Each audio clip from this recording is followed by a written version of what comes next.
শাফায়াত কান্ডারি রাসূলুল্লাহ ইয়া মুহাম্মদ মুস্তাফা নবী সাল্লাল্লাহু আলা ইয়া মুহাম্মদ মুস্তাফা নবী সাল্লাল্লাহু আলা শাফায়াতের কান্ডারি রাসূলুল্লাহ ইয়া মুহাম্মদ মুস্তাফা নবী সাল্লাল্লাহু আলা ইয়া মুহাম্মদ মুস্তাফা নবী সাল্লাল্লাহু আলা আলহামদুলিল্লাহ রাব্বিল আলামিন ওয়াসসালাতু ওয়াসসালামু আলা সাইয়্যিদিল আমবিয়াই ওয়াল মুরসালিন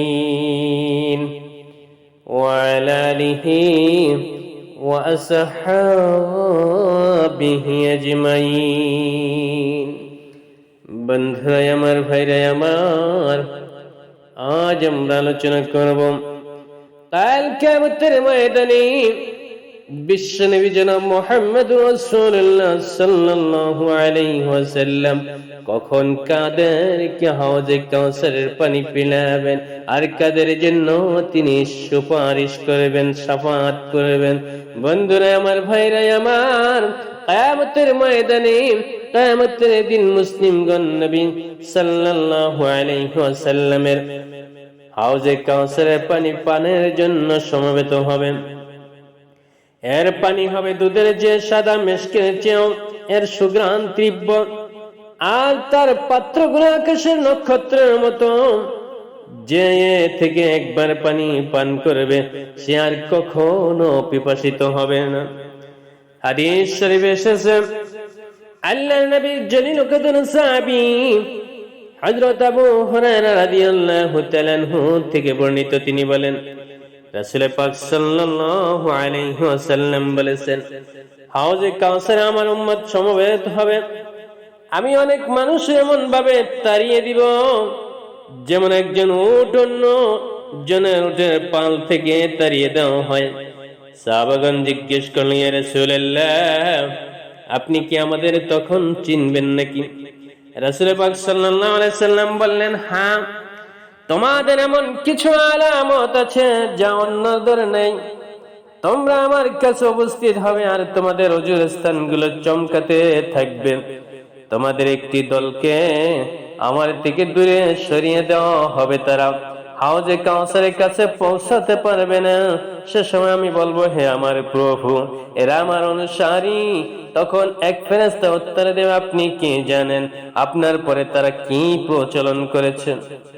এই হাদিস থেকে আমরা যা কিছু শিখতে পারলাম তা হলো, ১ নম্বর, উম্মতের সকল মানুষ হাউজে কাউসারের পানির জন্য গভীরভাবে ভিড় করবে। ২ নম্বর হলো ওজুর আলামত দেখে মুসলমানদেরকে চেনা যাবে। ৩ নম্বর হলো ওজুর ফজিলত। ৪ নম্বর, মুসলমানদের একটি অংশকে হাউজে কাউসার থেকে তাড়িয়ে দেওয়া হবে, কারণ তারা রাসূল পাক সাল্লাল্লাহু আলাইহি ওয়াসাল্লামের গত হওয়ার পর ইসলামে নতুন বিষয়ের প্রচলন করেছে বা তাতে লিপ্ত হয়েছে। ৫ নম্বরে, ইসলামে বেদাতের প্রচলন ও তার অনুসরণ একটি মহাপাপ। হাদিস শরীফে এসেছে, আসমা বিনতে আবু বকর রাদিয়াল্লাহু তাআলা আনহু থেকে বর্ণিত, তিনি বলেন, নবী সাল্লাল্লাহু আলাইহি ওয়াসাল্লাম বলেছেন, আমি হাউজে কাউসারে থাকবো আর দেখবো তোমাদের কে কে আসছে, কিন্তু কিছু মানুষকে আমার অনুমতি ব্যতীত নিয়ে যাওয়া হবে। তখন আমি বলবো, হে আমার রব, এরা আমার অনুসারী, আমার উম্মতের অংশ। আমাকে বলা হবে, আপনি কি জানেন আপনার পরে এরা কি কাজ করেছেন? আল্লাহর শপথ, তারা পিছনে ফিরে যাবে। হাউজে কাউসারে মুসলিম উম্মাহ কখন সমবেত হবে এ বিষয়ে উলামাদের মধ্যে মতভেদ রয়েছে। অনেকে বলেছেন এটা পুলসিরাতের পূর্বে হবে, আবার কেউ কেউ বলেছেন এটা হিসাব কিতাব মিজান ও পুলসিরাতের পরে হবে। সবচেয়ে গ্রহণযোগ্য মতটি হলো প্রথম মতটি অধিকতর সঠিক, কারণ নবী সাল্লাল্লাহু আলাইহি ওয়াসাল্লাম তার সাহাবীদের সাক্ষাতের ওয়াদা করেছেন হাউজে কাউসারের কাছে।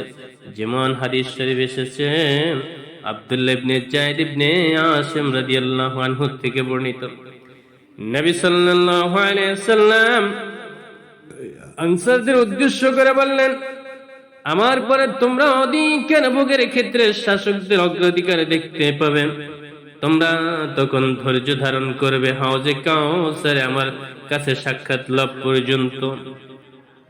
অন্য হাদিসে এসেছে, আব্দুল্লাহ ইবনে আমর ইবনে আস রাদিয়াল্লাহু তাআলা আনহু বলেন, নবী সাল্লাল্লাহু আলাইহি ওয়াসাল্লাম বলেছেন, আমার হাউজের প্রশস্ততা হবে 1 মাসের সমান দূরত্ব, তার পানি দুধের চেয়েও সাদা, সুঘ্রাণ মিশকের চেয়ে উত্তম, আর তার পাত্রগুলো আকাশের নক্ষত্রের মতো, যে তা থেকে পান করবে কখনো তিনি পিপাসিত হবেন না। এ হাদিসটি দিয়ে বোঝা যায় কিয়ামত সংগঠনের পর পরে জান্নাত জাহান্নাম নির্ধারিত হওয়ার আগে হাউজে কাউসারে সমবেত হওয়ার বিষয়টি চলে আসবে। অর্থাৎ রাসূল করিম সাল্লাল্লাহু আলাইহি ওয়াসাল্লাম হাউজে কাউসারে তখনই উপস্থিত হবেন যখন বিচার, হাসর নাসর কোনো কিছুই প্রতিষ্ঠিত হবে না, কায়েম হবে না। তখন রাসূল করিম সাল্লাল্লাহু আলাইহি ওয়াসাল্লাম উম্মতের দরদি নবী বিশ্ব নবী জনাব মুহাম্মদ রাসূলুল্লাহ প্রেমের পেয়ালা নিয়ে হাজির হয়ে যাবেন হাউজে কাউসারের পানি পান করানোর জন্য। কিন্তু আল্লাহর নবীর মনে কিছুটা কষ্ট পাবেন যখন কিছু সংখ্যক লোক তাদেরকে আলাদা করা হবে, অর্থাৎ সেখান থেকে নিয়ে যাওয়া হবে, তাদেরকে পানি পান করাতে পারবে না, কারণ তারা দুনিয়ায় বসে এমন কিছু বিদআতের প্রচলন করেছে যার কারণে আল্লাহ রাব্বুল আলামিন তাদেরকে আল্লাহর নবীর হাতে হাউজে কাউসারের পানি তাদের নসিবে লিখে রাখেন নাই, আর তাদের নসিবে হবে না। এবার জানবো আমরা বিশ্ব নবী জনাব মুহাম্মদুর রাসূলুল্লাহ সাল্লাল্লাহু আলাইহি ওয়াসাল্লাম কিয়ামতের ময়দানে শাফাআত করবেন তথা সুপারিশ করবেন। কিয়ামতের পর জান্নাত থেকে ঈমানদারদের নিকটে নিয়ে আসা হবে, তারা তাতে প্রবেশ করার জন্য স্থির হয়ে পড়বে। অপরদিকে আল্লাহ রাব্বুল আলামিন বিচার হিসাব নিকাশে দেরি করবেন। তখন মানুষেরা নবী ও রাসূলগণের কাছে যাবেন আল্লাহর কাছে সুপারিশের জন্য। তখন প্রত্যেক নবী বলবে, আমি আমার জন্য চিন্তিত, তোমরা মুহাম্মদ রাসূলুল্লাহ সাল্লাল্লাহু আলাইহি ওয়াসাল্লামের কাছে যাও, জান্নাত ঈমানদারদের নিকটবর্তী করা সম্পর্কে। আল্লাহ তাআলা বলেন, ওয়াজলিফাতিল জান্নাতু লিল মুত্তাকিনা গায়রা বাঈদ, আর জান্নাতকে মুত্তাকিদের অদূরে কাছে আনা হবে। তিনি আরো বলেন, ওয়াইদাল জান্নাতু উজলিফাত, আর যখন জান্নাতকে নিকটবর্তী করা হবে। একটি দীর্ঘ হাদিস এসেছে হযরত আবু হুরায়রা রাদিয়াল্লাহু হুযায়ফা রাদিয়াল্লাহু আনহুমা থেকে বর্ণিত।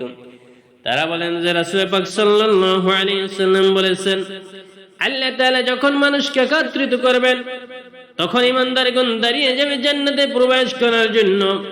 তারা আদম আলাইহিস সালাতু ওয়াস সালামের কাছে এসে বলবে, হে আমাদের পিতা, আমাদের জন্য জান্নাত খুলে দেওয়ার জন্য আবেদন করুন।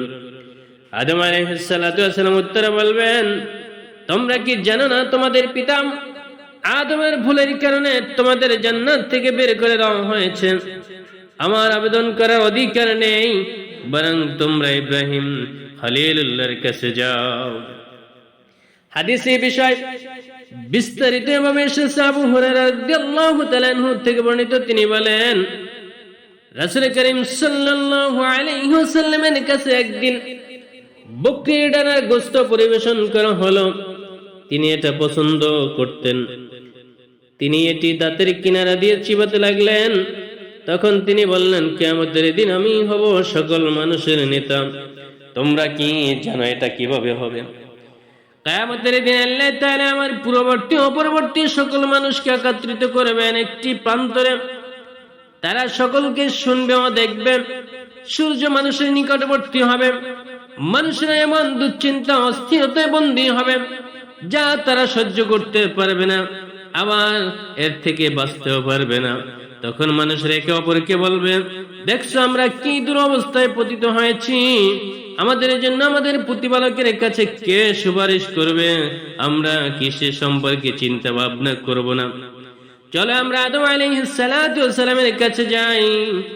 তারা আদম আলাইহিস সালাতু ওয়াস সালামের কাছে এসে বলবে, হ্যাঁ আদম, আপনি মানুষের পিতা, আল্লাহ আপনাকে নিজ হাতে সৃষ্টি করেছেন। তিনি নিজে আপনার মধ্যে আত্মা ফুঁক করে দিয়েছেন।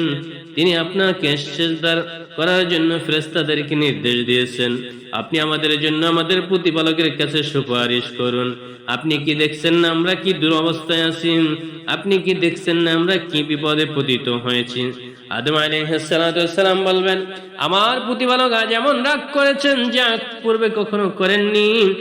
এরপরেও এমন রাগ করবেন না।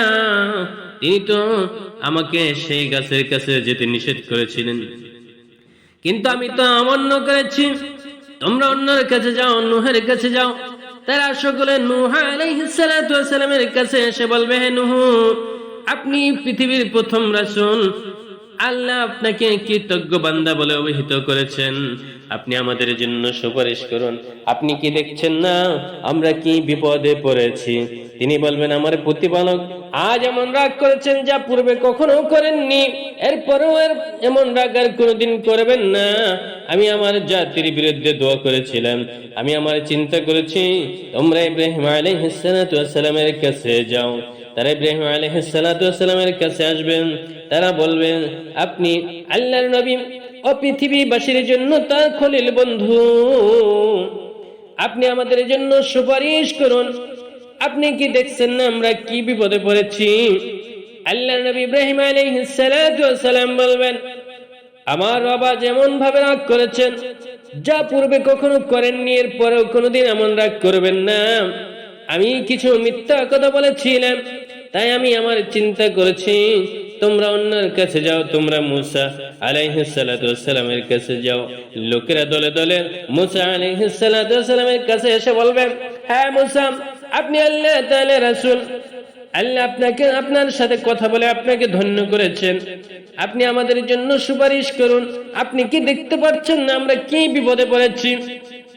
মূসা আলাইহিস সালাতু ওয়াস সালাম বলবেন, আমার রব আজ এমন রাগ করেছেন যা পূর্বে কখনো করেননি। এরপরে এ ধরনের রাগ কোনোদিন করবেন না। আমি একজন মানুষকে হত্যা করেছিলাম, অথচ আমি এ ব্যাপারে অদিষ্ট ছিলাম না। এখন আমার চিন্তা আমি করেছি, তোমরা ঈসা আলাইহিস সালাতু ওয়াস সালামের কাছে যাও।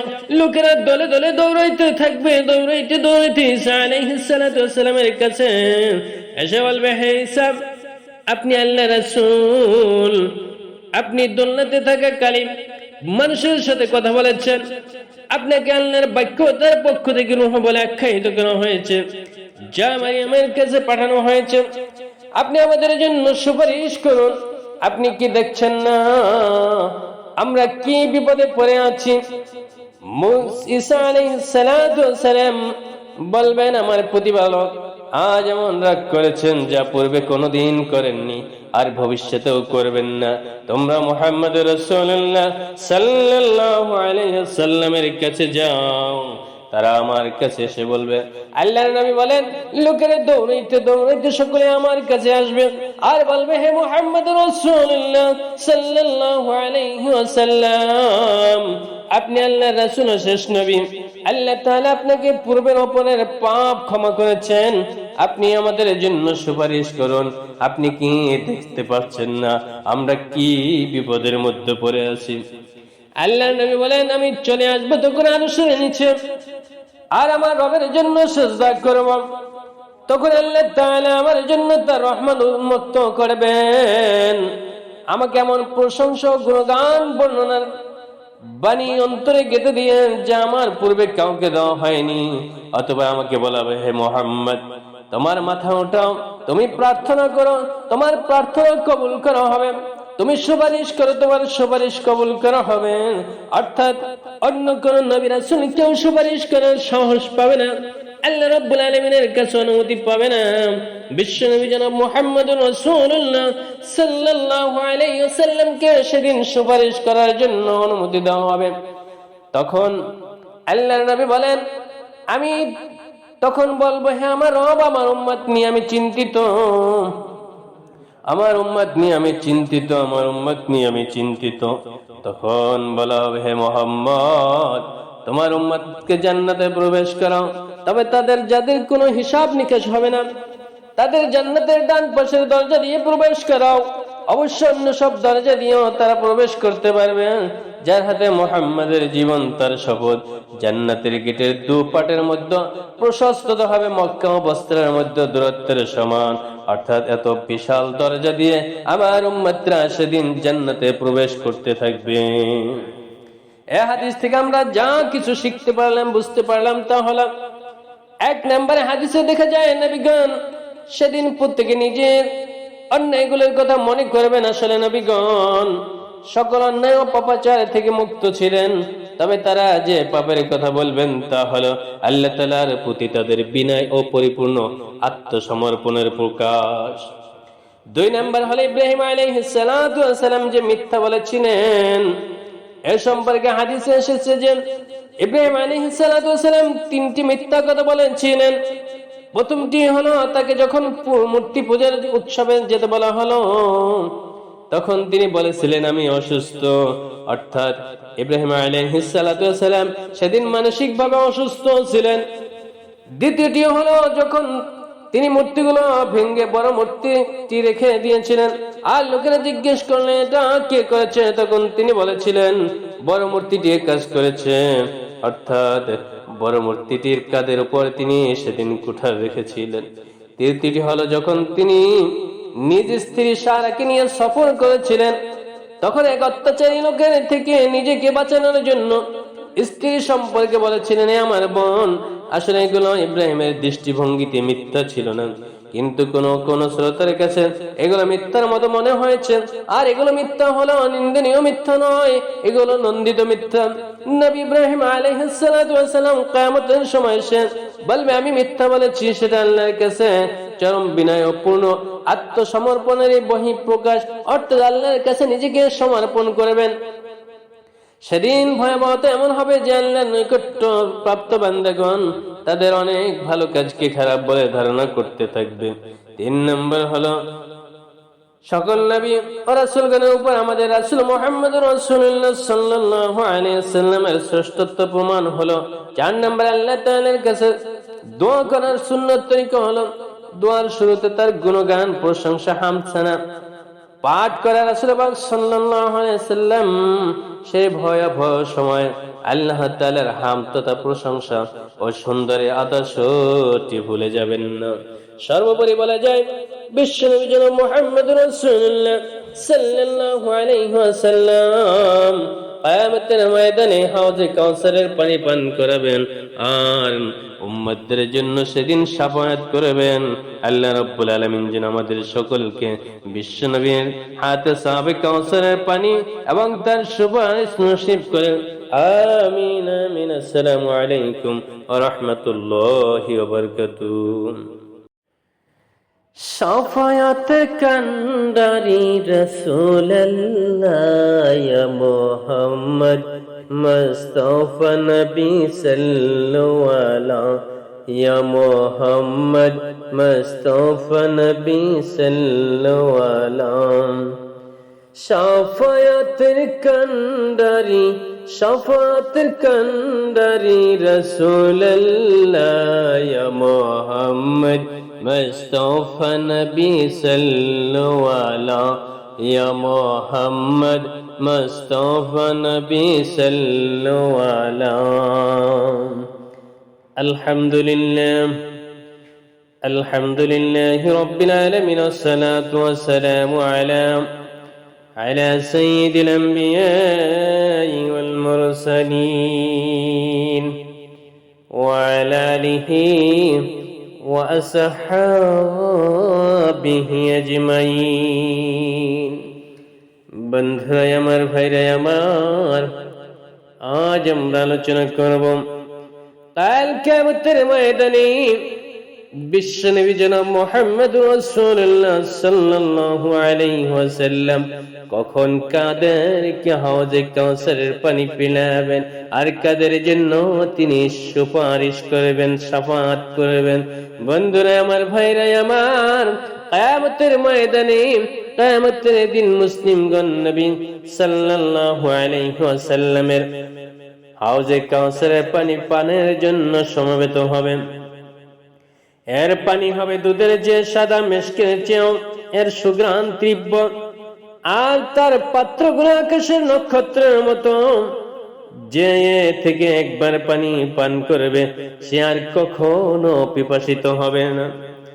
হাদিস শরীফে এসেছে, আল্লাহর নবীর জলিল কদর সাহাবী হযরত আবু হুরায়রা রাদিয়াল্লাহু তাআলা আনহু থেকে বর্ণিত, তিনি বলেন, রাসূল পাক সাল্লাল্লাহু আলাইহি ওয়াসাল্লাম বলেছেন, হাউজে কাউসারে আমার উম্মত সমবেত হবে। আমি অনেক মানুষ এমন ভাবে তাড়িয়ে দিব